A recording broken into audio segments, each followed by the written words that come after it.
Hi అండి. ఇవాళ పెరుగు పచ్చడిలో కమ్మని పెరుగు తీసుకుని చిలికి కొంచెం వాటర్ని యాడ్ చేసి మళ్ళీ ఒకసారి కలుపుకున్న తర్వాత కొంచెం సాల్ట్ని ఇందులో యాడ్ చేసుకోండి.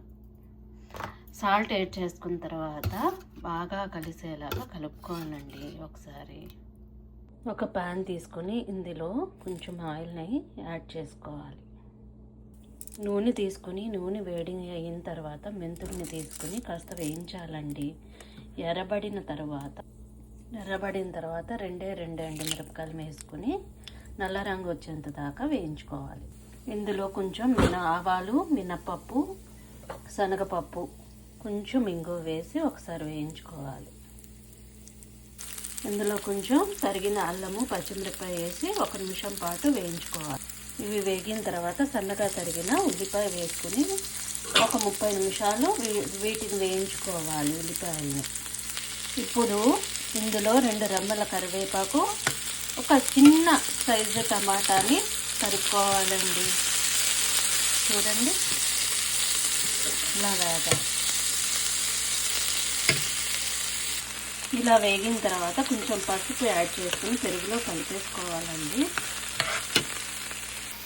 పసుపు వేసుకున్నాం కదా, దీనిని కూడా 1 నిమిషం పాటు అన్నింటికి కలిసేలాగా కలుపుకోవాలి.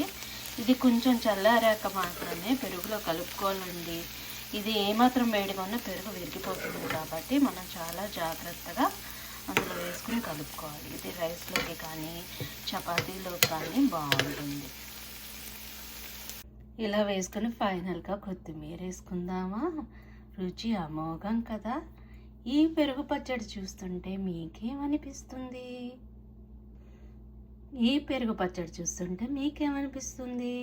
పెరుగు పచ్చడి అంటే రుచుల పండుగ, అమ్మ చేతి వంట, ప్రేమ సందడి.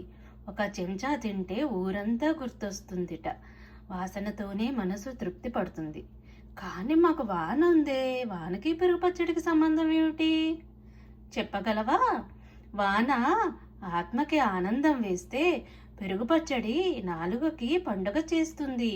ఒకటి ప్రకృతిని మాయ చేస్తే మరొకటి మన ఇంట్లో మధురం పెంచుతుందింట. ఈ పెరుగు పచ్చడి ఇంత కదండీ. చూసుకోండి, మరి తిని చెప్తారా ఎలా ఉందో రుచి?